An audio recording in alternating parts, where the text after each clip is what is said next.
Alors, bienvenue à toutes et à tous. Il commence à avoir vite habitué à cette nouvelle séance du séminaire Enquêter sur le genre, une discussion interdisciplinaire. Donc, une fois n'est pas coutume, nous recevons aujourd'hui, en la personne de Camille Goldman, une doctorante, plutôt qu'une chercheuse confirmée dans les questions consacrées. C'est que Camille effectue son thème, donc pour partie à l'Université du Québec à Montréal, à l'UQAM, sous la direction d'Amandine Catala, qui est titulaire de la chaire de recherche du Canada sur l'injustice et l'agentivité épistémique, et pour partie à l'UGA, au laboratoire LITEAR, sous la direction de Gretchen Schiller, que vous connaissez peut-être, qui co-dirige elle-même le Performance Lab, qui est un laboratoire qui conduit des recherches sur les moyens de mieux saisir et articuler l'écoute du corps humain dans l'accomplissement d'actions ordinaires et extraordinaires de la vie quotidienne, dans les expressions artistiques et les activités sportives. Alors, cette double casquette donne un aperçu de l'orientation des recherches de Camille, qui nous ont donné envie de profiter de sa présence à Grenoble ce semestre, puisqu'elle repart bientôt au Canada, pour l'inviter au séminaire. Le projet de doctorat de Camille, qui se situe au croisement de la philosophie et des arts de la scène, consiste en effet à développer une pédagogie des corps, cela dans l'objectif de mieux comprendre l'aspect incarné de ce qu'on appelle en philosophie l'agentivité épistémique, un concept qui a été initialement élaboré par Miranda Fricker dans un livre paru en 2007, Epistemic Injustice, Power and the Ethics of Knowing. Donc la question qui l'intéresse est la suivante: en quoi et comment notre capacité à utiliser, générer et communiquer du savoir sollicite-t-elle notre corps, notre sensibilité, nos gestes, nos actions, et pas seulement, comme le défend la tradition dominante en philosophie, notre raison, pas principalement notre raison. Et surtout, qu'est-ce que cette incarnation de l'agentivité épistémique nous apprend-elle sur les mécanismes tacites de l'oppression, notamment de genre, c'est-à-dire sur leur fonctionnement comme sur les stratégies que nous pouvons développer pour résister à ces mécanismes.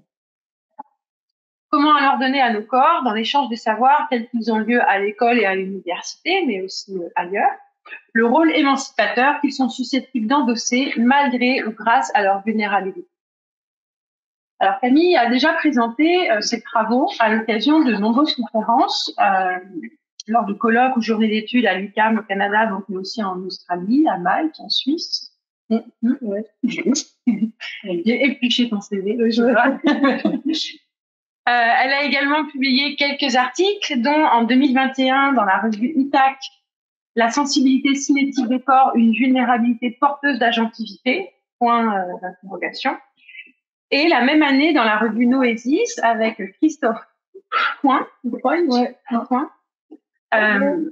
Philosophie, corps et danse, face à la crise, croiser les regards, dialogue entre la phénoménologie, le pragmatisme et l'écoféminisme pour une compréhension complexe de la danse somatique. Alors, je signale aussi que parmi ses nombreuses activités universitaires, dont d'enseignement, Camille est par ailleurs membre organisatrice du groupe Philo-Situé, à la fin l'union ES, qui, il y a déjà 10 ans, s'est donné pour mission de soutenir et de participer à la reconnaissance professionnelle de personnes qui sont souvent invisibilisées en raison de leur genre et de leur positionnement social. Donc, je cite le site web du groupe Philo-Situé, que je vous invite à parcourir. C'est autrement dit donné pour mission de promouvoir, entre autres, la place des femmes, des personnes trans et des personnes non binaires en philosophie. Alors, comme vous avez pu le lire comme d'habitude sur le site web de la MSH, son intervention va porter ce soir sur le concept d'injustice épistémique, qui désigne les torts commis envers l'agentivité épistémique de personnes appartenant à des groupes marginalisés, notamment en raison de leur genre, concept qu'elle revisite ou qu'elle déploie, à partir des travaux récents sur la cognition incarnée, et qu'elle interroge dans ses implications pédagogiques, par exemple à l'appui des propositions de Bell Hooks, que vous connaissez sans doute. C'est une théoricienne majeure du Black Feminism, et plusieurs de ses ouvrages ont été traduits récemment en français. Récemment, c'est-à-dire, ça a commencé en 2015 avec Ne suis-je pas une femme. Il y a eu en 2019 Apprendre à transgresser, l'éducation comme pratique de la liberté, et un de ses derniers ouvrages traduits Tout le monde peut être féministe, les éditions Divergence, puis la volonté de changer les hommes, la masculinité et l'amour. Alors, je vais laisser tout de suite la parole à Camille, mais après une petite annonce que je crains par ailleurs d'oublier si je ne le fais pas maintenant. Donc, si vous voulez entendre de nouveau Camille, bientôt, mais cette fois avec d'autres contributrices sur cette thématique, vous êtes chaleureusement toutes et tous invités vendredi prochain, 15 décembre, à une journée d'études interdisciplinaires intitulée « Incarner l'agentivité épistémique pour déployer les savoirs secrets ». Elle aura lieu ici même, donc à la MSH, mais dans l'amphithéâtre, l'après-midi et en matinée à la Massy. Donc c'est l'arrêt Gabriel-Fauré, des femmes, je ne sais pas si vous connaissez ce bâtiment.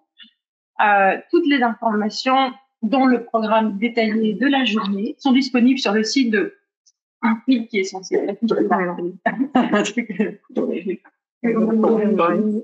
mais si ça marche pas, c'est pas très grave. Arrêtez. T'es obligé d'arrêter le partage, je crois, et de refaire un partage.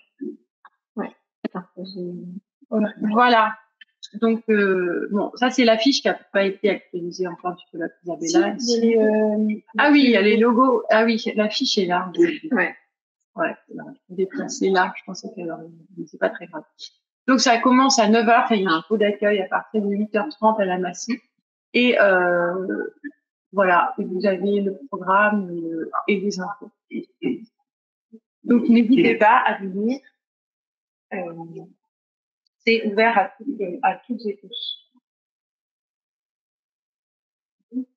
D'accord. T'as à peu près une heure. Ok. On pourra discuter, échanger à tout. D'accord.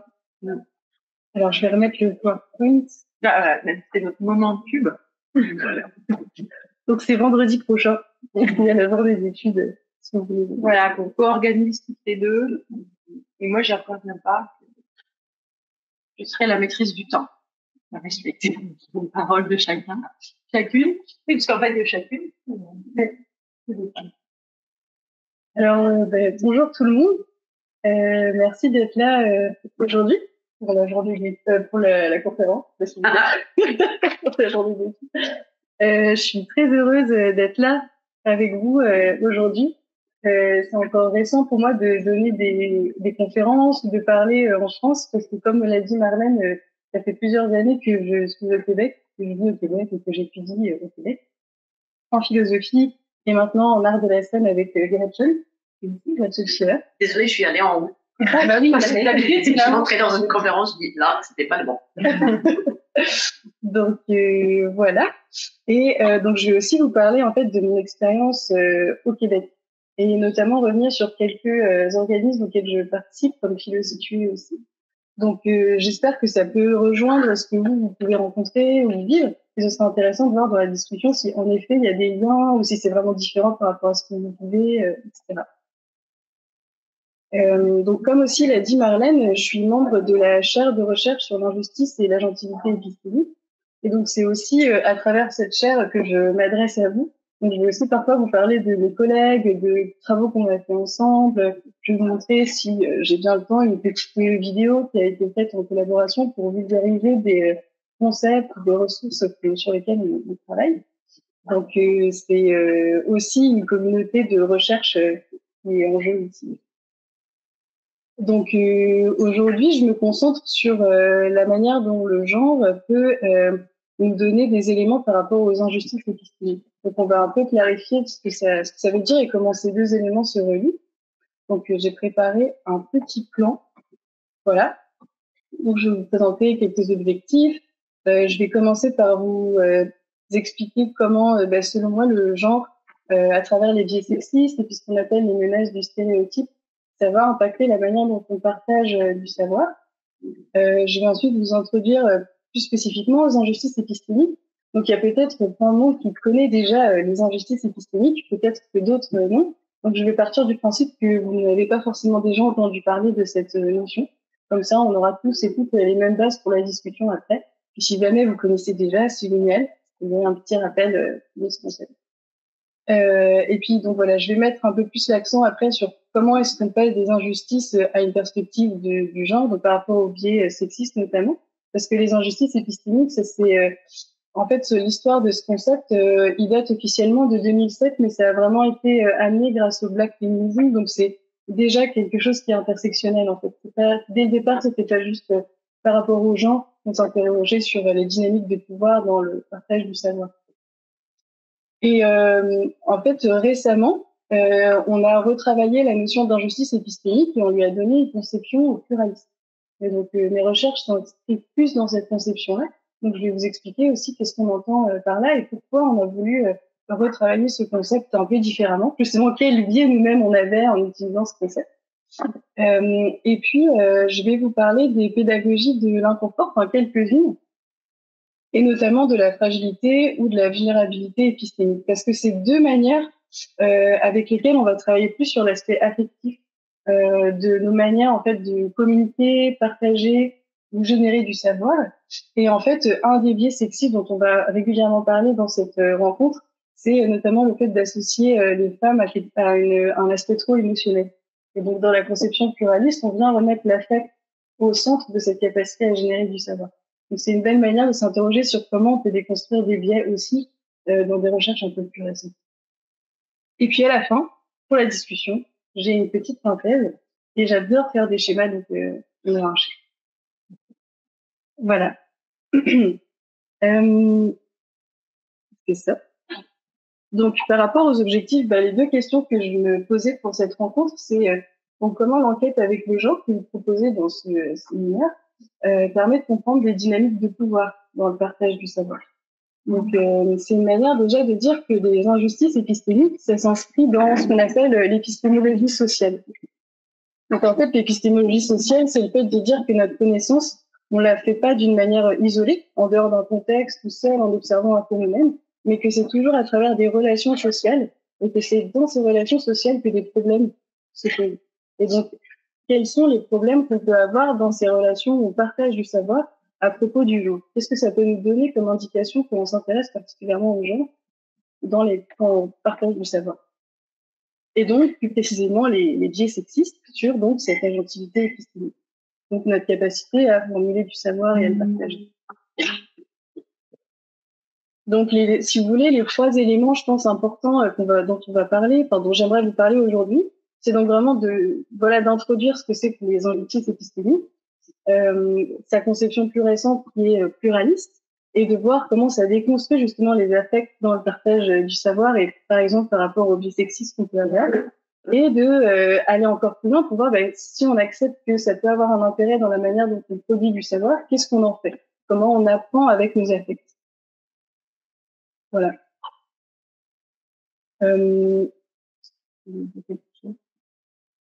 Sur ça. Ah oui, on peut que j'appuie.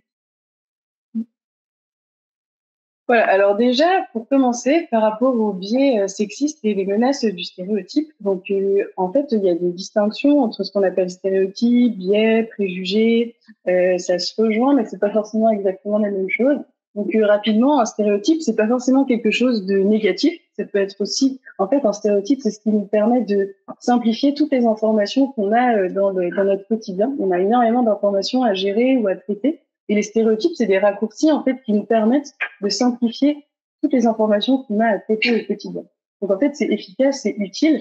Le problème, c'est que parfois, c'est des raccourcis trop réducteurs et qui deviennent négatifs. Et le fait que ce soit trop réducteur, ça amène à des préjugés. Donc, en fait, des jugements ou des croyances qui sont négatives vis-à-vis de groupes sociaux des personnes. Et les biais, donc, en fait, c'est, on pourrait dire une association qui est néfaste, en fait, entre des stéréotypes et qui accentue en fait du coup des préjugés par rapport à des groupes sociaux et dont on va du coup avoir une perspective négative. Donc ça affecte la perception de soi-même parce que en fait on apprend en relation dès qu'on est jeune dans notre éducation, etc. plein de stéréotypes. Donc nous-mêmes en fait on les intègre et ça affecte aussi la perception du coup que les autres font sur nous. La différence avec les menaces du stéréotype, si vous êtes familier ou familière avec ce concept-là, en fait, ça a été créé dans les années 1995, et c'est Steele et Aronson qui s'interrogeaient sur l'échec scolaire par rapport aux étudiants noirs notamment, les minorités ethniques. Et donc, ils essayaient de comprendre comment ça se fait qu'il y a autant d'échecs scolaires dans ces milieux-là, aux États-Unis, Et donc, ils ont observé l'impact, en fait, des stéréotypes négatifs sur ces étudiants. Et donc, la menace du stéréotype, c'est que en tant que groupe social marginalisé, on connaît ou pas, mais en tout cas, on sait que l'environnement est hostile parce que il y a des jugements négatifs vis-à-vis de nous. Par exemple, un coup pourrait utiliser, c'est si on s'intéresse aux gens, c'est les femmes sont trop émotionnelles, donc on va décrédibiliser, on va pas forcément porter crédit à ce qu'elles disent, ou alors elles sont pas bonnes en maths, par exemple. Et donc quand une femme se retrouve à devoir faire un exercice de maths, elle veut surtout pas rejouer le fait de perpétuer cette croyance qu'elle est pas bonne en maths. Et donc ça va amener un climat de stress ou d'anxiété qui fait que en fait le stéréotype va se rejouer parce que à cause de tout cet état de stress, elle va en fait mal performer son exercice de maths. Donc la menace de stéréotype, ça impacte vraiment la manière dont on va nous-mêmes agir dans la situation et rejouer et confirmer en fait les stéréotypes négatifs à notre égard. Donc le stéréotype en lui-même n'est pas forcément négatif ou positif. Les préjugés influencent les perceptions qu'on a des uns des autres. Et les menaces du stéréotype, ça vient vraiment impacter la manière dont on interagit en fait et nous fait rejouer les stéréotypes qui sont prévus. Donc, vous voyez, on parle déjà d'affect ici, au niveau du stress. Donc, on va revenir là-dessus un peu tout au long de cette discussion. Voilà. Et donc, premier lien que je voulais vous partager par rapport à ça, j'ai donc une collègue au Québec qui a lancé un guide pratique des biais cognitifs. Et donc, en fait, c'est une bibliothèque en ligne que vous pouvez consulter. Et c'est toujours à jour, donc il y a des appels à contribution régulièrement parce qu'il y a plein de biais, en fait, pas forcément que les biais sexistes, et qui nous influencent de plein de manières différentes dans nos manières de connaître et de traiter les informations. Donc, il y a notamment des stéréotypes et des stéréotypes liés aux femmes qu'on peut retrouver dans ce guide pratique. Donc, si vous voulez avoir accès à ce PowerPoint, vous aurez aussi accès au lien pour aller voir ce guide pratique des stéréotypes. Voilà, donc ça, c'était pour une petite clarification par rapport à ces termes-là. Ça va, c'est clair, vous connaissez déjà. On ne connaît pas forcément, mais c'est clair. D'accord. Super. Donc, on part de ça. En fait, on va s'interroger sur comment ces menaces du stéréotype, ces biais sexistes vont influencer la manière dont, en fait, on partage du savoir. Et donc, je vais vous parler du contexte que moi, je connais, qui est celui de la philosophie et en particulier au Québec. Donc, cette collègue qui a fait ce guide pratique a aussi écrit un article dans les années 2018, donc il n'y a pas si longtemps finalement. Enfin, en fait, il y a 5 ans. Donc, on se rend compte, ça fait quand même quelques années. Et donc, elle s'est interrogée. En fait, le nom de l'article, c'est Les femmes en philo, qu'est-ce que ça mange en hiver? Donc, ça, c'est une expression qui est choisie pour dire qu'est-ce qu'on devient, nous, les femmes, en philosophie. Et donc, dans le contexte du philo. Et donc, elle a écrit ça avec une autre collègue. Et en fait, elles se sont interrogées notamment sur les menaces des stéréotypes. Et donc, elles reprennent un article de Jennifer Saul en 2013 qui s'interroge elle-même aussi sur la place des femmes en philosophie. Et les éléments, je pense qu'on peut retenir ici, c'est que en fait, dans le contexte en philosophie au Québec, en tout cas, il y a une sous-représentation des femmes dans ce milieu. Ce qui fait que quand on est étudiant, quand en fait l'article qu'elles écrivent, c'est si je me mets dans le parcours d'une étudiante en philosophie qui commence par devoir s'inscrire jusqu'à ensuite les étapes qu'elle pourrait vivre, quels sont tous les problèmes qui pourraient lui arriver et qui pourraient faire qu'à un moment donné, elle décroche.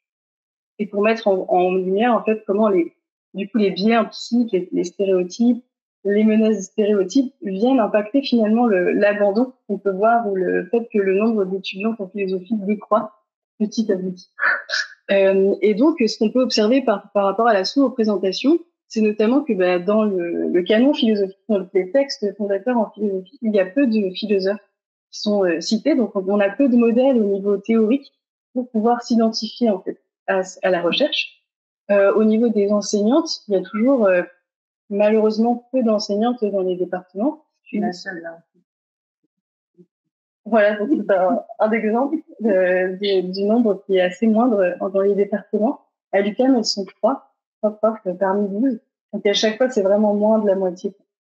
Donc de nouveau, quand on est étudiante, on a peu de modèles du même genre en fait pour s'identifier à ce qui nous attend par la suite. Et ça impacte aussi notre entourage. Quand on veut faire des études en philosophie, pourquoi est-ce que tu fais ça? Mais il y a peu de femmes qui arrivent à déboucher dans ce milieu, donc comment est-ce que tu vas t'en sortir? Donc ça peut déjà nous démotiver à nous inscrire, par exemple. Donc, c'est un article qui est intéressant parce qu'il montre du coup cette sous-représentation et en fait comment la sous-représentation, elle vient elle-même renforcer les menaces du stéréotype. Parce que s'il y a peu de femmes dans ce milieu, c'est peut-être que je suis pas fait pour ça. Comment ça se fait qu'il y en a si peu qui y arrivent? Et donc, j'ai encore plus peur de mal performer parce que si j'y arrive pas, ça va confirmer le fait que c'est pas fait pour moi. Donc, en fait, cette sous-représentation, elle vient accentuer ce dont on parlait juste avant, que ce soit parce qu'on peut m'associer comme une personne trop émotionnelle, que ma place est plutôt dans l'espace privé, ou alors qu'on pourrait me faire des commentaires comme je suis trop jolie plus qu'intelligente, et donc ça m'amène à autre chose que ce que moi j'aimerais qu'on m'apporte du crédit. Donc il y a vraiment ce lien entre la sous-représentation et la menace des stéréotypes qui s'auto-augmentent. Et en fait, donc dans cet article, elle se demande comment est-il possible de déconstruire ces biais. Si une fois qu'on sait qu'ils sont présents, qu'il y a un impact et qu'on veut quand même faire des études de philosophie, qu'est-il possible de faire par rapport à ça? Donc si un des problèmes, c'est notamment la sous-représentation, il y a peut-être quelque chose à faire au niveau de comment est-ce qu'on peut augmenter cette représentation des femmes en philosophie. Et donc ça peut être par inviter des conférencières, ça peut être par afficher des portraits de femmes philosophes et pas seulement des portraits d'hommes philosophes.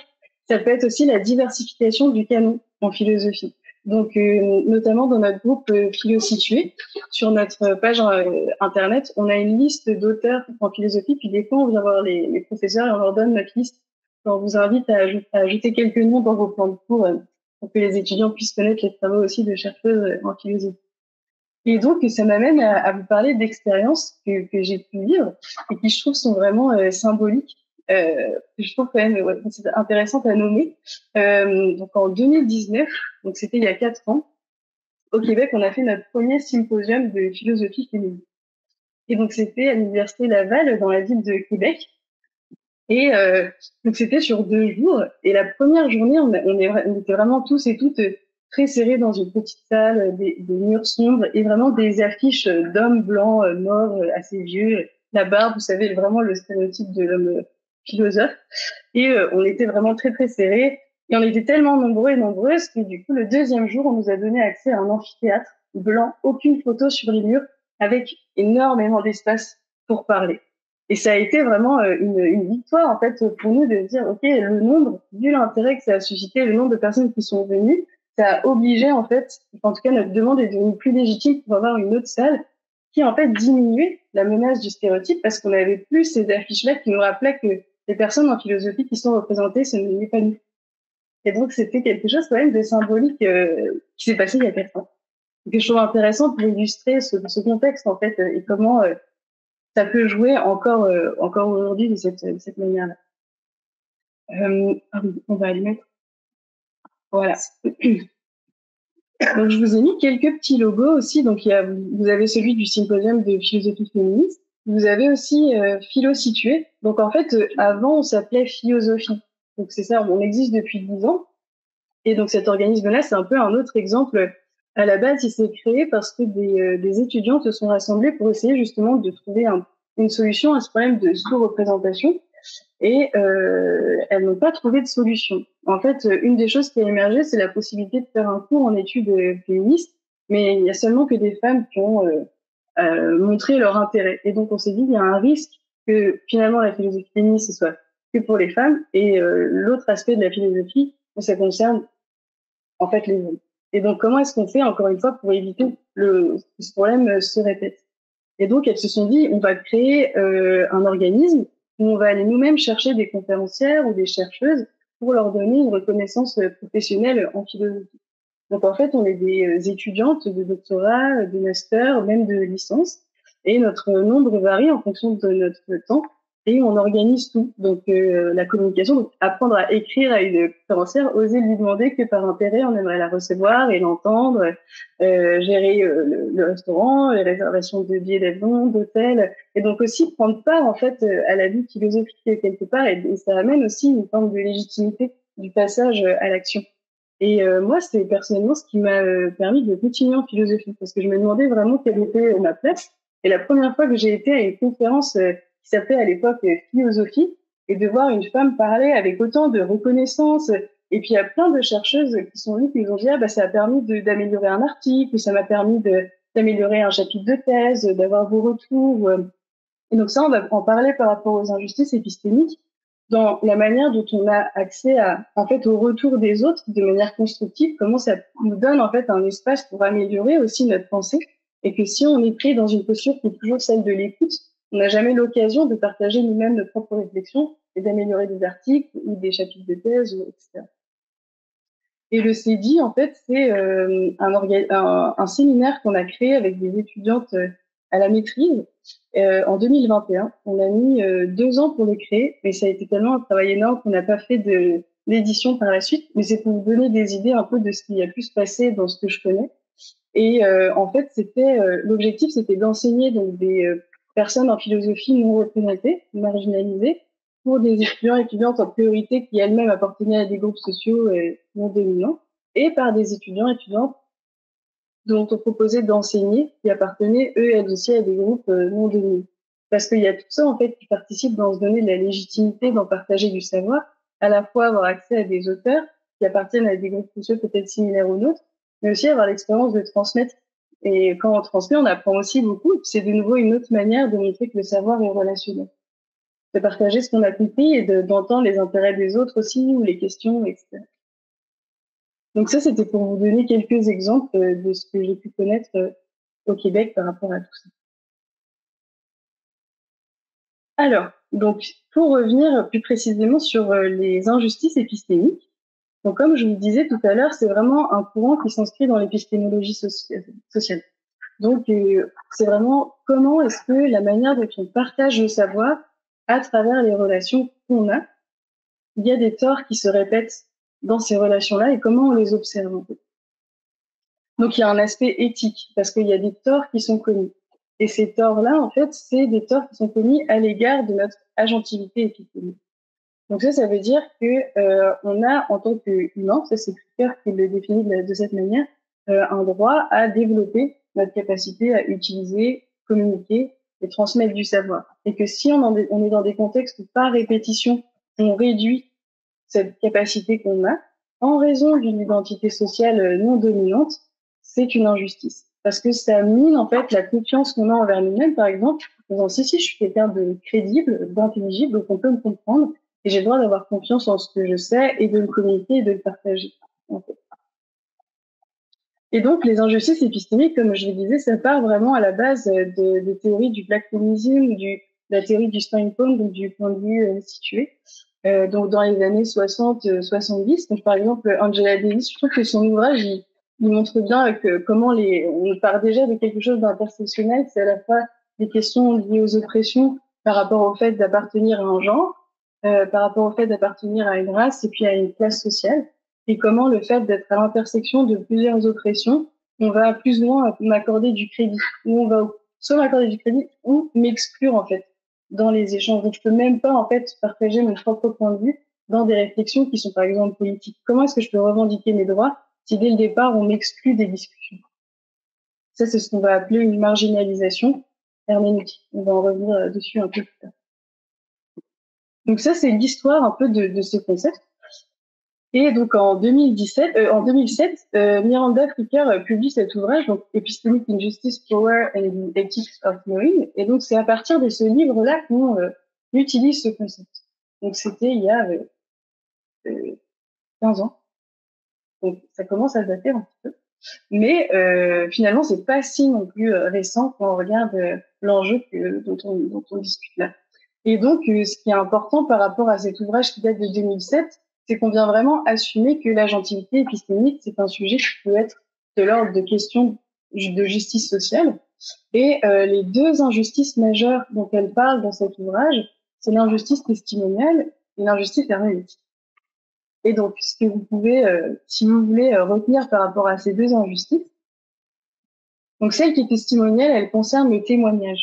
Donc quand je partage du savoir, et que j'appartiens à un groupe social non dominant, donc que ce soit par rapport à mon genre, à ma classe, à ma race, à mes capacités physiques, intellectuelles, à mon orientation sexuelle, tout ce qui peut nous identifier à des groupes sociaux non dominants, on va arbitrairement me donner ou pas du crédit.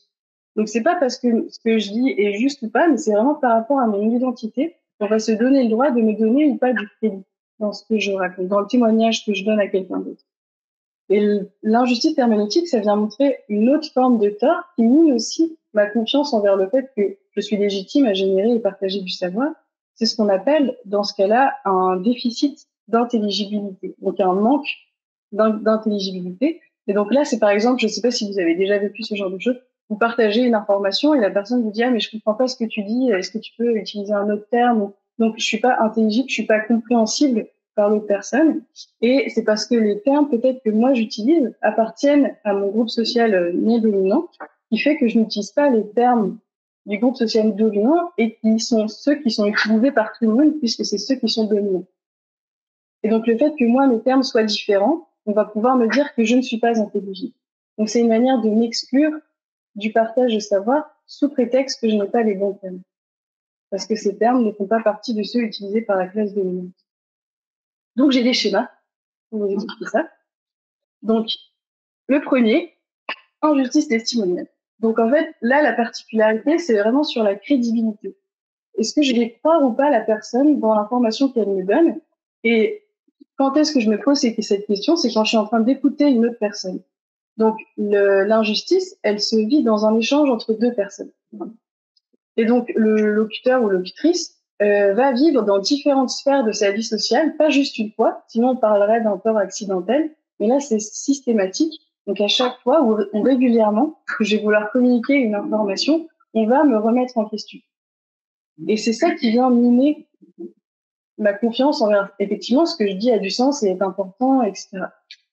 Donc c'est en fait dans les injustices épistémiques, dont celle testimoniale, on va pas chercher un coupable individuel, mais c'est vraiment il y a une injustice qui se fait en raison en fait du contexte social et du fait que j'appartiens à une identité qui n'est pas dominante. Donc l'idée ici c'est pas d'accuser l'auditeur ou l'auditrice, mais de montrer qu'il y a quelque chose de répétitif et de problématique dans les échanges relationnels, et c'est la personne qui appartient à un groupe non dominant qui en subit les conséquences. Ça va par rapport à ça? D'accord. Et donc le deuxième, c'est l'injustice herméneutique. Donc là, on le voit pas très bien, mais j'ai essayé de mettre en évidence les deux autres cercles. Donc le premier, c'est celui qui entoure locuteur, locutrice, et le deuxième, c'est celui qui entoure tous les champs. Et en fait, là, l'enjeu se passe au niveau des ressources. On appelle ça des ressources herméneutiques. Donc nos idées, nos concepts, le langage qu'on utilise dans le sens commun, tout ce qui nous permet de communiquer en fait. Et que les outils qu'on a pour communiquer, donc ce qu'on appelle les ressources herméneutiques, elles ne sont pas les mêmes pour tout le monde en fait. Et que ce qui se passe ici, c'est que le groupe social dominant, ces ressources sont celles qui doivent être utilisées par tout le monde. Ça rejoint un peu ce qu'on peut appeler par exemple l'impérialisme culturel. Je viens d'une culture différente que celle qui est dominante dans un pays, par exemple, et je dois absolument m'adapter à la culture dominante pour pouvoir être entendu. Donc ça me demande d'être toujours dans une double culture un peu, de ne pas essayer de perdre la mienne, mais d'être forcé à devoir m'adapter à celle qui est dominante pour pouvoir interagir, trouver un travail, demander des soins médicaux, etc. Donc il y a un réel impact politique en fait qui est là. Oh, ça a changé tout à l'heure. Donc ici, c'est pas tant sur la relation directement, une personne qui va me décrédibiliser dans sa réaction, mais dans le fait que le langage que j'utilise, on va se rendre compte qu'il n'est pas adéquat. Et au lieu que la personne qui m'écoute me dise « Ah oui, effectivement, je comprends pas, peut-être qu'il faut que moi-même je me remette en question », c'est moi qui vais devoir me remettre en question et faire l'effort de clarifier. Donc là aussi, ça vient miner mon inventivité épistémique parce que je me demande comment ça se fait que je suis pas compréhensible. Qu'est-ce qui fait que l'autre ne me comprend pas? Ça va par rapport à ça? Et donc là, le problème, vraiment, on parle de marginalisation. Donc, je suis exclue, en fait. Si je veux garder les termes que moi je connais et qui rendent adéquatement compte de mon expérience, je vais pas être reçue adéquatement. Donc, du coup, ça me met à l'écart des participations, des échanges de savoir. Et dans ce thème-là, en fait, Miranda Fricker, dans son ouvrage, elle donne l'exemple du harcèlement sexuel qu'une femme a vécu, c'est Suzanne Brown Wheeler. Et en fait, elle a écrit un récit bibliographique par rapport à son expérience. Et donc, en fait, elle vivait du harcèlement sexuel dans son milieu de travail dans les années 60-70, et le terme, en fait, n'existait pas à cette époque. Et donc, ça s'est manifesté régulièrement quand elle allait au travail. Donc, c'était un collègue qui était trop présent, il y avait des accouchements, il y avait aussi au niveau verbal, en fait, quelque chose d'important. Et en fait, au fur et à mesure du temps, elle avait comme des sensations elle avait des mal de dos, elle osait plus reprendre les mêmes trajets parce qu'elle savait qu'elle risquait de croiser ce collègue et ça devenait insupportable, en fait, au quotidien, à tel point que, en fait, elle a démissionné.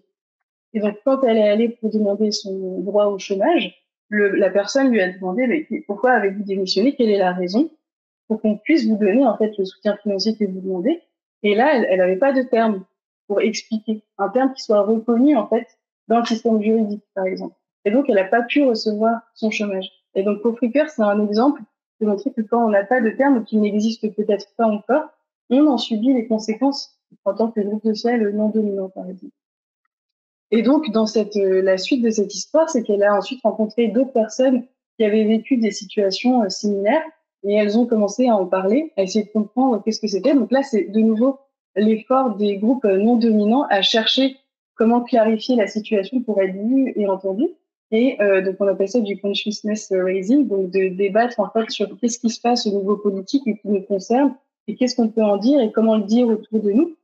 Et ce terme, en fait, est arrivé à émerger. Donc, elles ont créé, en fait, ce terme qui ensuite leur a servi de défendre leur cause au niveau de la justice. Donc, c'est un exemple vraiment pour montrer que avoir un terme qui est compris par l'ensemble de la population est un vrai enjeu politique et que tant qu'on n'en a pas ou tant qu'ils ne sont pas reconnus, ça nous maintient en marge. Parce que du coup, ça ne nous permet pas d'être compris adéquatement par rapport à des enjeux financiers, économiques, politiques, etc.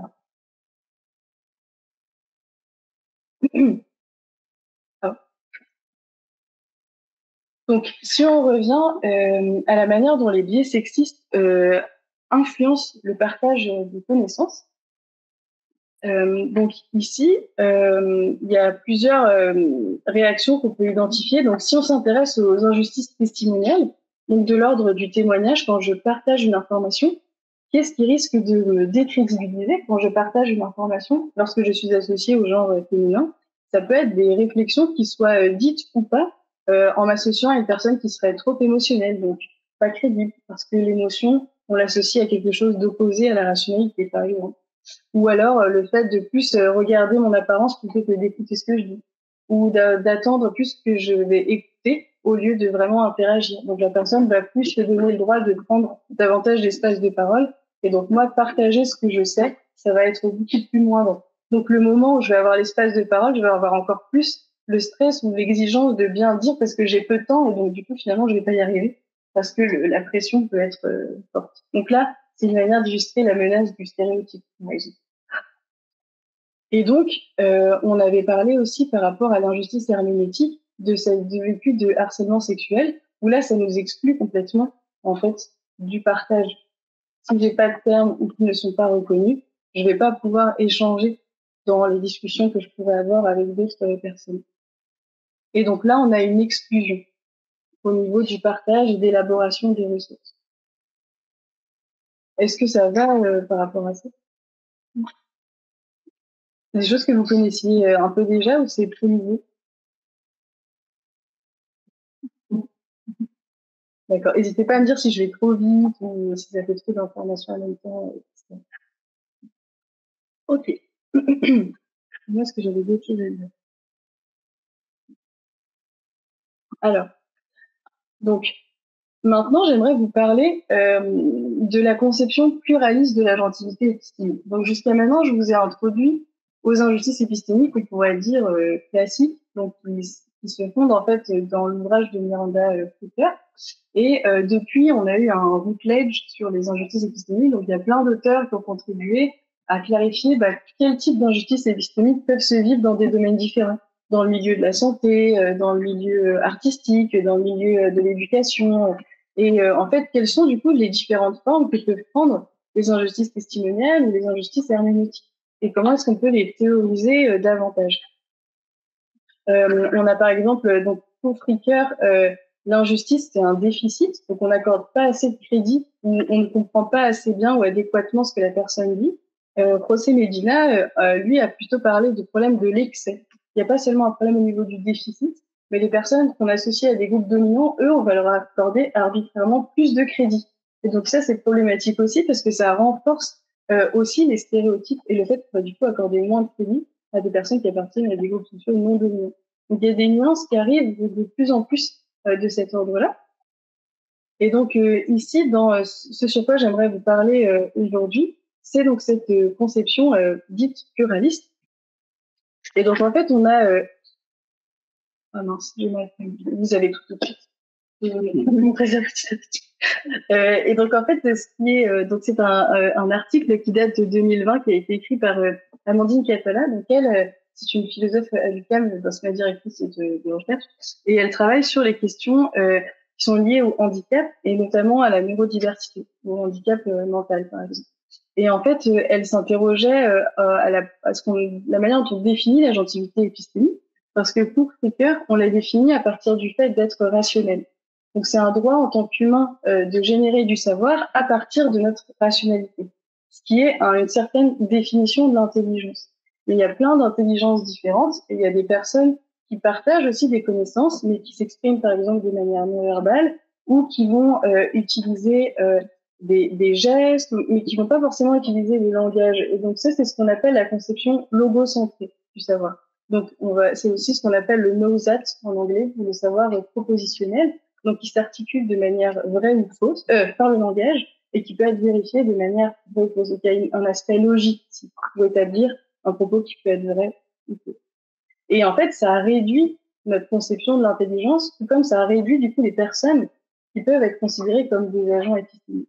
Et le problème, c'est que si on n'est pas considéré comme un agent épistémique, eh ben, on va pas pouvoir défendre le fait qu'on vit des injustices épistémiques. Donc, ça supposerait que ces personnes-là peuvent vivre des injustices épistémiques sans que ce soit problématique. Donc, en fait, elle a re-questionné comment est-ce qu'on appelle cette notion d'agentivité épistémique pour pouvoir élargir les personnes auxquelles on associe cette agentivité épistémique et qui n'arrivent pas forcément à rencontrer la définition traditionnelle qu'on lui donne. Et donc, ça rejoint aussi les biais dont on parlait tout à l'heure, le fait que les femmes soient associées à quelque chose de trop émotionnel par rapport à quelque chose de rationnel. Si on vient déconstruire l'idée que l'intelligence est plutôt associée à quelque chose de rationnel, qui s'exprime seulement par le langage, ça nous donne aussi plus d'ouverture par rapport à ce qui est émotionnel. Et donc, la conception pluraliste, elle propose 5 caractéristiques que vous avez ici, et qu'elle reprend en fait d'une chercheuse qui s'appelle Alexis Shotwell, qui travaille aussi sur les injustices épistémiques, et puis qui reprend des exemples avec des pianistes. C'est pour ça que vous avez plein d'images de pianistes sur la slide, pour me rappeler de vous parler. Et donc en fait, dans ses recherches à Shotwell, donc voilà, elle défend vraiment l'importance que dans la manière dont on fait sens de nos expériences, ce serait vraiment réducteur aussi pour nous de ne considérer que la manière rationnelle et verbale avec laquelle on fait sens de nos expériences, parce que nous-mêmes, on a plein d'autres manières en fait de faire sens de ce qu'on vit. Et donc, vous avez notamment ces 4 autres points. Donc, le savoir propositionnel, c'est celui de formuler à l'aide du langage ce qu'on vit, en pouvant l'attester comme étant vrai, parce que c'est justifié de manière logique. Mais il y en a plusieurs autres aussi qui sont différents et pertinents. Donc, par exemple, le savoir-faire, quand elle le théorise dans son livre Implicit Knowing, elle prend l'exemple du vélo. Donc, on apprend à faire du vélo et on pourrait lire un manuel pour savoir comment faire du vélo, la répartition du poids du corps, etc., les panneaux d'affichage, etc. Mais en fait, l'apprentissage que moi je vais faire avec mon corps à travers le temps n'est pas réductible au manuel. Je vais apprendre plein de subtilités dans l'expérience que je vais pouvoir transmettre, mais en montrant à l'autre, par exemple, par imitation. Donc, en fait, le manuel ne peut pas rendre compte de toute l'expérience incarnée que je vais acquérir et qui est un savoir-faire et qui est important aussi.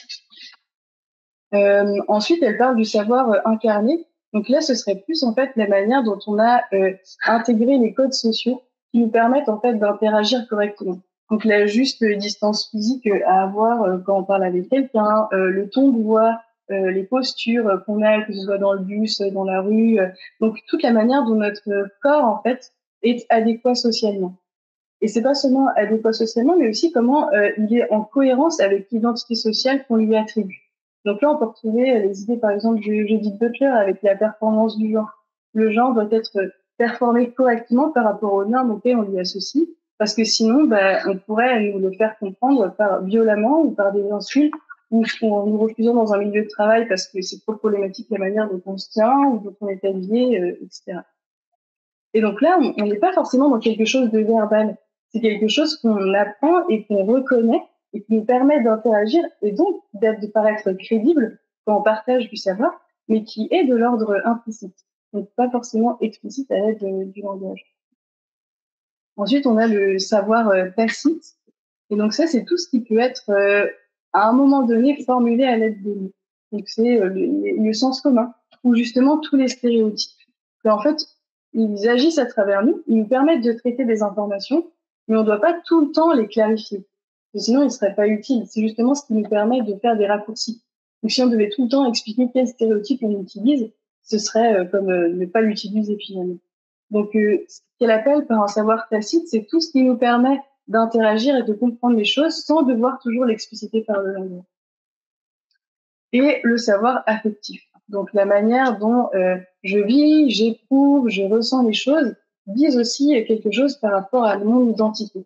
Je ne vais pas réagir de la même manière par rapport à différents types d'injustices. Et il y a des injustices auxquelles qui vont particulièrement m'affecter et ça a un sens. C'est parce que je les vis, c'est parce que mon entourage les vit et c'est une manière aussi de témoigner que je comprends aussi affectivement ces injustices-là. Ce qui est différent d'une personne qui ne les vivrait pas ou son entourage ne les vivrait pas. Donc c'est aussi une forme de compréhension des choses, des sens. Donc ça, c'est pour vous introduire un peu à ces notions-là. Et en fait, elle prend l'exemple du piano et aussi de sa sœur qui est chanteuse pour montrer dans des pratiques où le corps est vraiment sollicité, à un moment donné, quand un accident arrive, comment la personne va jusqu'à parfois devoir se reconstruire aussi au niveau de son identité sociale. Et donc quand elle prend l'exemple de cette personne pianiste, elle montre comment le fait d'être pianiste, ça l'inscrit dans un monde de musique où du coup il y a des théories au niveau des musiciens à connaître ou à partager ou un intérêt pour ça. Donc ça c'est du savoir propositionnel.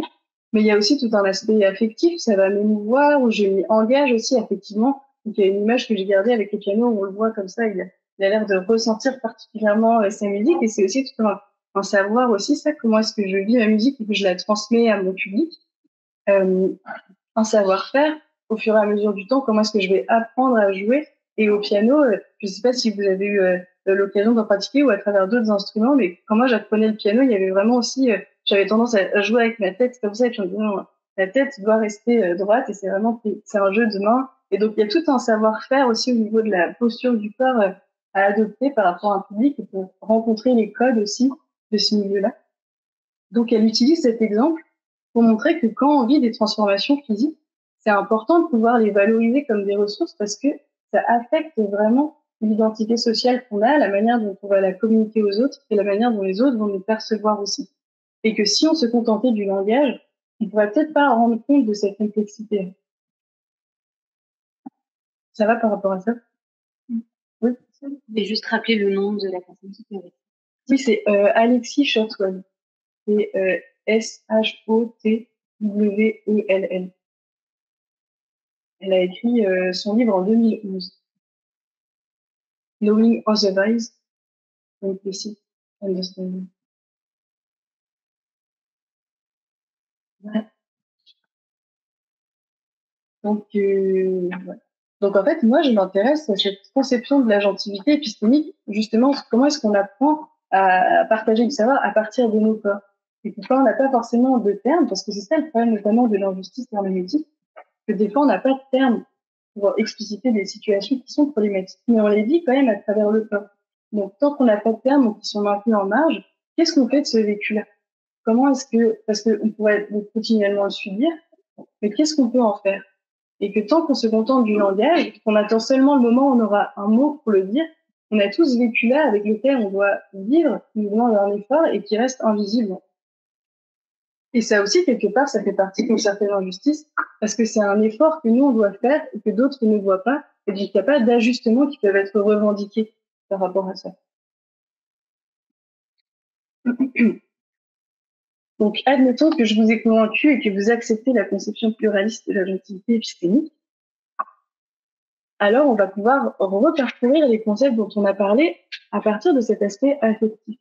Et donc, par exemple, donc un peu comme je viens de vous dire, par rapport à la marginalisation herméneutique, donc le fait d'être exclu et pas avoir de terme, ben là, le fait du coup d'avoir tout un vécu corporel, émotionnel, sensible qui est là, ça nous révèle une importance par rapport à ce qui se passe. Il y a quelque chose que je vis qui est important et qui pourrait susciter à essayer de rencontrer des personnes qui ont ces affects similaires par rapport à des situations similaires et d'essayer de trouver un terme ou en tout cas d'essayer de se faire entendre par rapport à ça. Et quand elle parle de marginalisation herméneutique et Fricker, elle dit un peu que c'est comme un trou dans la couche d'ozone, la manière dont ça se passe. Donc en fait, on se rend pas compte forcément qu'on n'a pas le terme adéquat tant qu'on n'est pas dans la situation problématique. Donc tant qu'on n'est pas, par exemple, devant l'employeur qui nous demande d'expliquer pourquoi est-ce qu'on a démissionné. Et que là, tout d'un coup, on se retrouve démuni, ou tout d'un coup, on se rend compte qu'en fait, oui, comment ça se fait que moi-même, je puisse pas le dire et j'ai besoin de le dire, en fait. Mais je m'en rends pas forcément compte tant que je suis pas dans cette situation où il faut que je le dise. Et donc, par contre, il y a tout un ensemble de situations qui précèdent ce moment-là qui peuvent venir soutenir le fait qu'à un moment donné, du coup, je vais devoir essayer d'expliquer, mais que la personne, elle me dit que je suis pas compréhensible. C'est ce que vous pouvez retrouver aussi quand, je sais pas si vous connaissez un peu Sarah Ahmed. C'est aussi une féministe, black feminism, et elle a écrit notamment Queer Phenomenology et en fait aussi Living a Feminist Life. Et elle raconte que quand elle était à vélo, à un moment donné, elle a vécu un attouchement. Donc il y a une personne qui l'a touchée et qui était en voiture, et donc elle était à vélo et la voiture a continué, puis elle s'est retrouvée comme ça à vélo en vivant cette violence physique. Et elle se demandait mais qu'est-ce que j'en fais de cette expérience. Mon corps s'en souvient. En fait, mon corps est une mémoire de ce qui s'est passé. Et j'ai plus envie de repasser dans cette rue-là non plus, parce que ça éveille cette mémoire corporelle. Et qu'est-ce que j'en fais? Comment je la mets en mots? Qu'est-ce qui se passe de ce que je peux vivre et comment ensuite je le communique autour de moi pour pas rester seule avec ça? Et c'est là où, du coup, le fait de valoriser ces affects, ça nous permet ensuite de pouvoir essayer de voir qu'est-ce qu'on peut en faire. Après, des fois, c'est aussi une stratégie de se couper de ces sensations. Ça aussi, c'est des choses qui nous aident parfois. Je ne veux pas dire qu'il faut absolument en faire quelque chose de ce qu'on ressent. Mais c'est plutôt par rapport à la tendance de dévaloriser nos sensations ou nos affects comme quelque chose qui nous permette de comprendre une situation. Je vous amène ça ici. Dans la menace du stéréotype, il y a aussi le climat de stress. Donc l'anxiété, le stress qui vient vraiment affecter notre performance. Et donc là aussi, c'est un élément intéressant à mettre en évidence. C'est pas neutre en fait. L'espace dans lequel je partage un savoir, cette salle où il y avait tous ces visages d'hommes blancs, c'est pas du tout neutre en fait. Et ça va me faire vivre une situation affective particulière qui va miner, qui va mettre à mal mon agentivité épistémique, donc ma capacité à partager du savoir. Et j'aimerais maintenant vous montrer une petite vidéo sur un autre concept qui a émergé par la suite et qui s'appelle l'exploitation épistémique. Et donc j'aimerais vous parler de ça parce que là aussi on voit vraiment comment l'affect et le corps rentrent en ligne de compte dans cette forme d'injustice-là et qu'on a besoin aussi de parler de cet aspect corporel pour montrer l'effort démesuré qui est fait avec si peu de reconnaissance de l'autre côté. C'est pour ça qu'on parle d'exploitation épistémique. On nous demande un effort mais qui n'est jamais reconnu. Et cet effort nous impacte aussi physiquement. Alors, donc, je vais essayer. D'accord, super, merci. Alors, il faudrait, je pense, que les personnes, donc je coupe ça. Ouais. Là, allez, oui, c'est ça. Donc ça, c'est une vidéo qui a été réalisée par des collègues pour vulgariser le terme d'exploitation épistémique. Donc ça dure entre 2-3 minutes. C'est quelque chose que vous pouvez aussi réutiliser. Il y a plein d'autres petites vidéos comme ça pour vulgariser d'autres formes d'injustice épistémique.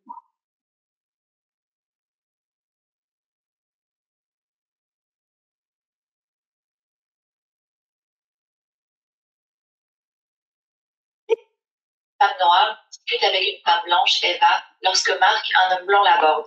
Ton afro est magnifique, une vraie tigresse. Mal à l'aise, Denise décide d'ignorer Marc. Alors qu'Eva l'interroge sur sa réaction face à ce qui lui semble être un simple compliment, Denise se sent fatiguée de démontrer le caractère raciste et sexiste de ses propos qui rappellent l'histoire de la sexualisation et de l'exotisation du corps des femmes noires par les Blancs. Denise sait que son explication constituerait un travail vain, éprouvant et reçu avec scepticisme, mais elle sait également que ne pas en fournir risque de la rendre agressive et irrationnelle aux yeux d'Eva. Plusieurs femmes activistes et chercheurs noirs et racisés ont mis en lumière ce phénomène que Nora Bernstein nomme exploitation épistémique. Présente dans les institutions, les milieux activistes et les relations interpersonnelles, l'exploitation épistémique se produit lorsque des privilégiés contraignent des marginalisés à les éduquer sur la nature de leur oppression, sans reconnaître ce travail. L'exploitation épistémique se matérialise sous 3 conditions. Premièrement, ce travail est non reconnu, non rémunéré et épuisant tant au niveau cognitif qu'émotionnel pour les marginalisés, et il résulte rarement dans des changements institutionnels. Deuxièmement, les demandes d'éducation imposent une double contrainte aux marginalisés qui, malgré la non-reconnaissance de leur travail, savent qu'ils ne peuvent pas s'en désengager sans subir de réprobation. Troisièmement, le scepticisme des privilégiés face aux explications des marginalisés discrédite les ressources épistémiques qu'ils apportent et les force à produire un travail cognitif et émotionnel supplémentaire. Les demandes d'éducation adressées aux marginalisés ne sont donc pas des invitations à participer à la production des savoirs, car leurs apports ne sont pas reconnus comme de véritables contributions épistémiques. L'ignorance active des privilégiés est ainsi reproduite, c'est-à-dire que les ressources épistémiques donnant sens aux expériences d'oppression sont écartées, et cela participe à maintenir les structures oppressives existantes. Et voilà. Donc, je vais remettre le point.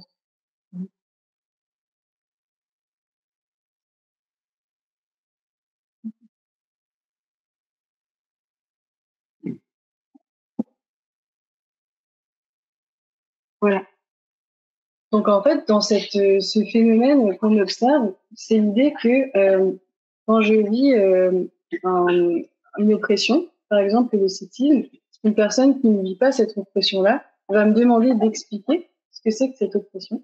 Sauf que moi, de l'expliquer, c'est pas du tout une demande neutre, parce que je la vis. Donc, ça peut aussi remonter des émotions, ou des vécus, ou des souvenirs.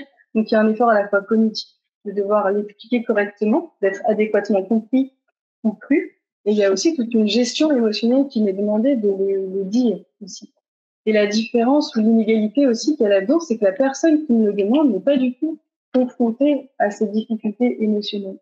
Et souvent aussi, ce qui se passe, c'est qu'il y a déjà des explications qui existent. Il y a déjà des théories qui ont été faites par des groupes qui vivent aussi, par exemple, le sexisme.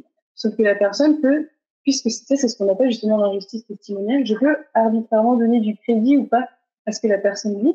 Donc même si elle me l'explique, je peux me contenter de dire « Ah, mais c'est pas suffisant. Ah, mais dans ces cas-là, je comprends pas bien. » Ou « Ah, mais pourquoi est-ce que t'es pas contente si je veux venir te toucher les cheveux ?» ou...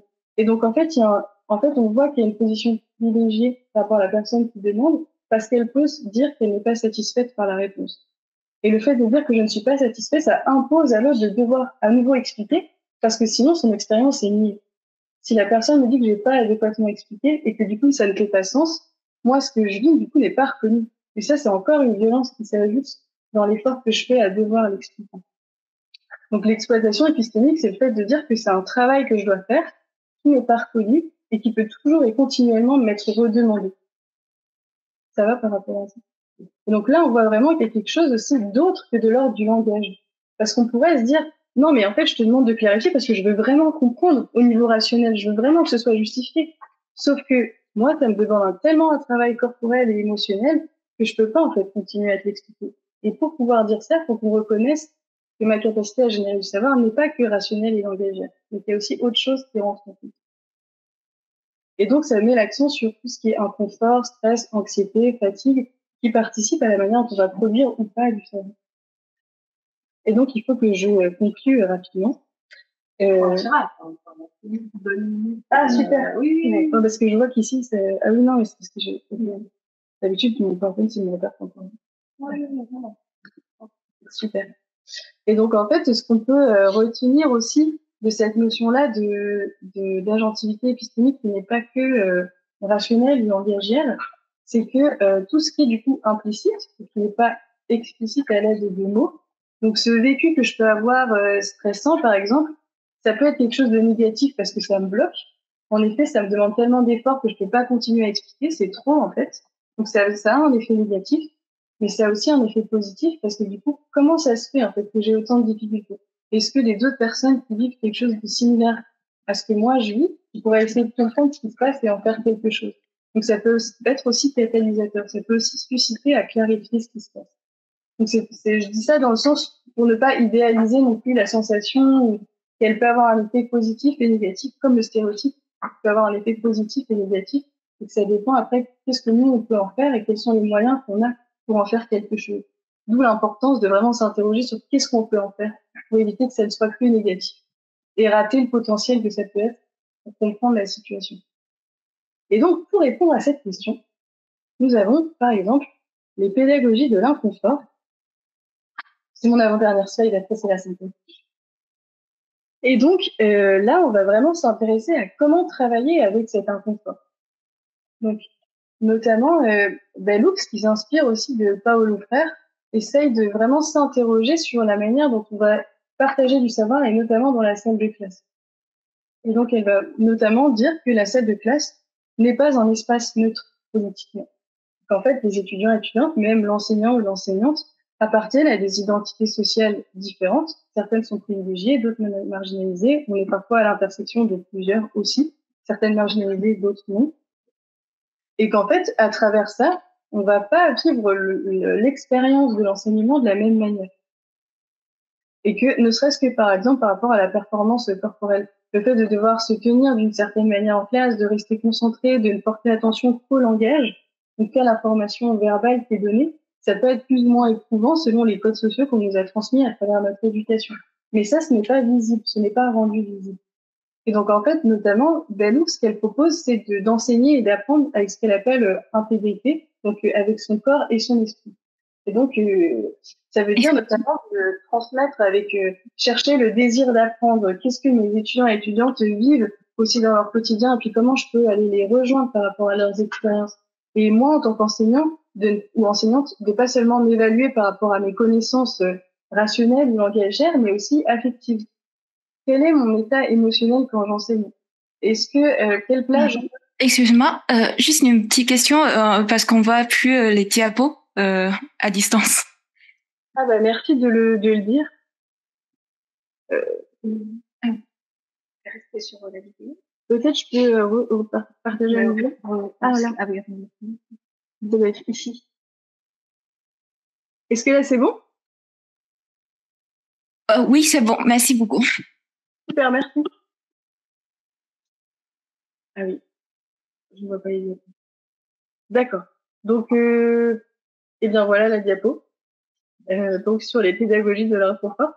Et donc en fait, à travers donc cet ouvrage-là, elle parle notamment d'enseigner avec son corps et son esprit. Donc ça encourage à considérer aussi une agentivité épistémique qui est plurielle, pas seulement langagère ou rationnelle, aussi pour essayer d'identifier davantage les rapports de pouvoir qui jouent dans l'espace de classe et qu'on pourrait manquer si on n'est que dans un transfert ou une transmission de connaissances qui sont rationnelles ou langagères. Et elle va aussi insister sur quelque chose qu'on peut retrouver par d'autres chercheurs ou chercheuses dans les pédagogies de l'inconfort, c'est du coup déconstruire l'idée que l'espace de classe est un espace sécuritaire. En fait, il n'est pas sécuritaire pour tout le monde dès le départ, et à tout moment, il peut devenir insécuritaire pour une personne qui peut se sentir offusquée par un propos, ou par une expérience, ou par le fait de devoir déconstruire une croyance qu'elle avait à un moment donné. Et donc, Bellux, elle va privilégier le fait d'enseigner en cherchant à créer un sentiment d'appartenance. Donc, comment est-ce qu'on peut se rejoindre plutôt que de rester isolé et de ne pas rendre compte des rapports de pouvoir qui se jouent dans l'espace de classe? Et comment est-ce qu'on va pouvoir parler aussi de ces rapports de pouvoir? Donc, c'est là où elle s'inspire un peu de Paulo Freire par rapport à ça. Et donc, ce sentiment d'appartenance, c'est aussi quelque chose qu'on peut retrouver chez Megan Bowler, qui a aussi parlé beaucoup des pédagogies de l'inconfort. C'est une professeure à l'université à Toronto, travaille sur l'éducation, aussi les études féministes, etc. Et elle a écrit plusieurs livres. Elle s'est aussi concentrée sur comment justement déconstruire l'émotion et son aspect social, en fait. Que tout le monde, on n'a pas appris à ressentir les mêmes émotions. Elles n'ont pas été valorisées de la même manière selon les groupes ou le genre auquel on appartient. Et ça peut nous desservir. Notamment quand les normes qu'on a en philosophie, c'est de devoir combattre son idée, devoir couper la personne pour pouvoir dire ce qu'on pense. On n'a pas forcément appris à faire ça dans notre éducation selon notre genre, etc. Et donc, ça peut nous desservir dans certains contextes. Et donc, pour clore, on a à la fois donc hérité de Bellux, de Megan Bowler, donc vraiment réfléchir sur qu'est-ce que pouvaient être ces pédagogies de l'inconfort. Pagé, je viens de vous en parler, donc je pense donc c'est une chercheuse aussi en pédagogie féministe qui vient vraiment déconstruire l'idée aussi que la classe n'est pas un espace sécuritaire. Et donc, comment est-ce qu'on va travailler à partir de comment on se sent, en fait, dans l'espace de classe et comment on peut en parler pour essayer d'améliorer cet espace de classe et créer plus un sentiment d'appartenance. Et ça suppose, ça nous met du coup dans des positions qu'on peut appeler de la vulnérabilité épistémique. À partir du moment où on n'est plus neutre et que ce ne sont plus que nos idées qui sont valorisées, ça nous rend beaucoup plus vulnérables. Parce qu'il y a aussi nos affects, et c'est plus quelque chose d'intime qui rentre en compte. Et comment est-ce qu'on fait pour parler de ça? Comment est-ce qu'on va recevoir la réaction de l'autre par rapport à ça? C'est tout un ensemble qui s'apprend aussi, en fait. Et donc, Gilson, donc Erin Gilson, vient mettre ça en évidence en appelant ça la vulnérabilité épistémique comme quelque chose de vertueux. Donc en fait, Miranda Fricker, elle est inspirée de l'éthique d'Aristote, si certaines personnes sont familières à ça. Donc c'est l'idée que on agit bien en fonction de certaines vertus. Et elle termine son ouvrage en disant pour pallier aux injustices épistémiques, on a des vertus qu'on peut adopter comme bien écouter par exemple. Comment est-ce que je peux écouter la personne en sachant que le contexte dans lequel elle me partage sa connaissance, elle est peut-être dans un contexte marginalisé, elle va peut-être utiliser des termes que moi je connais pas parce que ça appartient à son groupe marginalisé. Donc comment est-ce que moi-même, dans mon écoute, je peux essayer de la valoriser ou je peux essayer de comprendre du coup les termes qu'elle utilise. Et ça, c'est ce qu'elle appelle un bon témoin. Donc une écoute vertueuse. Et par rapport à Gilson, elle, ce qu'elle essaye de mettre en évidence, du coup, c'est le fait d'accepter d'être vulnérable. Que nos croyances ne sont pas les seules croyances qui sont acceptées, qui sont partagées, et que d'écouter les croyances d'une personne qui a une autre perspective par rapport à son identité sociale, ça peut venir déconstruire ma propre croyance. Et donc ça m'amène dans une ambiguïté. Ce que je pensais être vrai n'est pas forcément. Donc je peux plus forcément me reposer sur mes propres croyances. Et donc c'est déstabilisant. Et comment est-ce que j'apprivoise cette ambiguïté-là? Et pour elle, c'est important parce que ça nous permet d'avoir une ouverture d'esprit. Et ça rentre en opposition avec ce qu'on appelle l'ignorance active, donc le fait de résister à d'autres formes de croyances.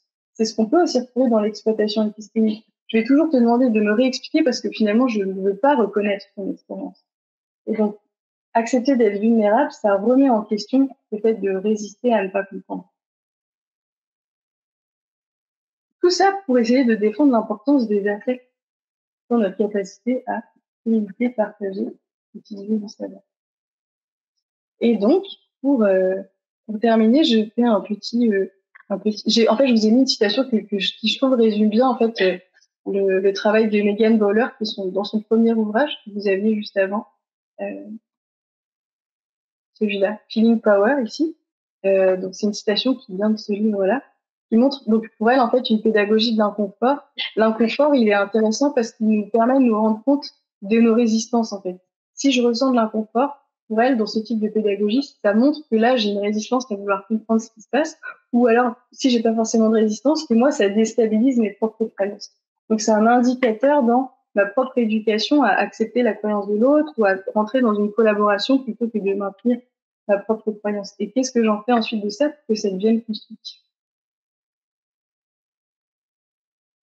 Donc, pour résumer, donc on s'est d'abord intéressé au genre et en particulier à ce que ce sont que des biais sexistes, qu'est-ce que c'est que la menace du stéréotype, qu'est-ce qu'on entend par injustice épistémique, les deux types d'injustice principales, stimoniale et herméneutique, comment ça se joue dans le contexte philosophique, parfois, par exemple, notamment avec la sous-représentation qui vient augmenter les menaces du stéréotype. Et on a aussi parlé d'un des biais qui est le fait d'associer à une personne à son émotion plutôt qu'à la rationalité, et du coup lui ôter sa crédibilité à cause de ça.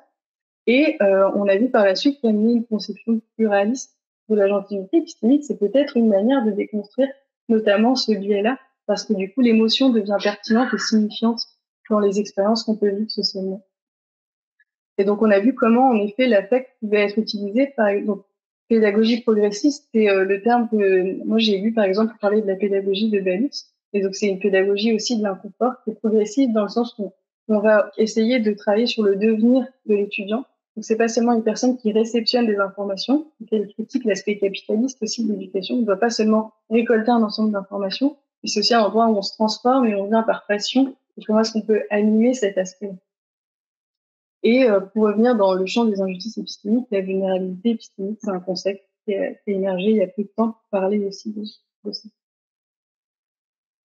Et donc voilà le fameux schéma.